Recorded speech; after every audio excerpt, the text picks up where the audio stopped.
Ya, aplikasi pinjaman online Uku seperti apa pengalamannya ketika kita mengalami yang namanya melakukan pinjaman online di aplikasi yang satu ini? Dan seperti apa ketika ngalamin galbay?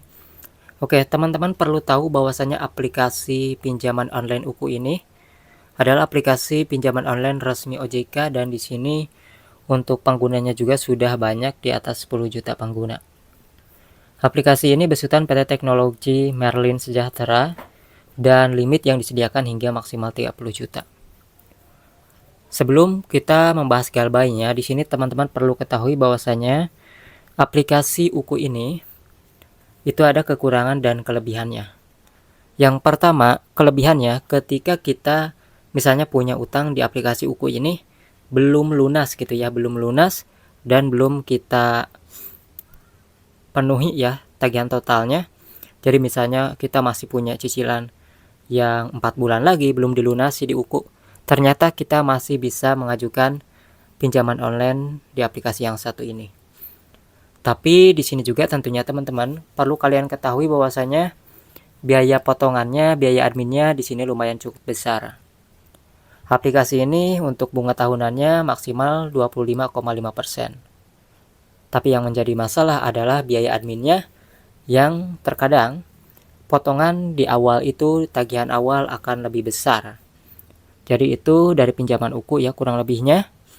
Ya kelebihannya kita bisa pinjam walaupun masih ada tagihan yang belum dilunasi, dan kekurangannya ya besar banget lah potongan biaya adminnya apalagi tagihan di awal. Nah, untuk yang galbay sendiri di aplikasi Uku ini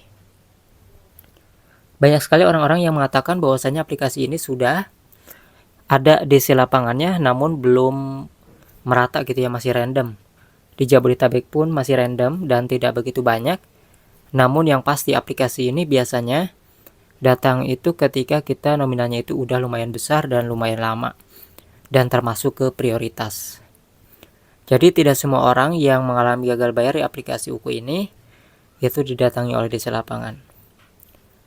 Nah, di sini resikonya itu sebenarnya yang paling harus kita perhatikan adalah terkena strik OJK saja ya teman-teman. Jadi kalau didatangi di lapangan gak masalah karena kita bisa menerima mereka dengan menjelaskan sedetail mungkin alasan kita belum bayar. Kemudian juga kita bisa bilang nanti juga dibayar kalau sudah ada uangnya, tapi jangan sampai menjanjikan kapan membayarnya. Dan jangan sampai kalian bayar menyicil di luar aplikasi, itu aja. Untuk seterusnya ya gak perlu takut dengan DC. Jadi kayak gitu teman-temannya untuk aplikasi Uku yang satu ini. Nah, buat teman-teman yang mungkin punya pengalaman lain yang mau nanya di sini juga silahkan aja tulis di kolom komentar ya.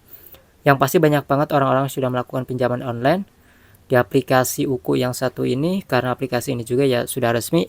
Tapi setidaknya itu teman-temannya kekurangan dan kelebihannya dan ketika kita mengalami gagal bayar di aplikasi Uku ini. Nah, buat teman-teman semoga video ini membantu. Jangan lupa untuk like, comment, and subscribe channel ini agar tidak ketinggalan video-video yang terbaru dari channel ini.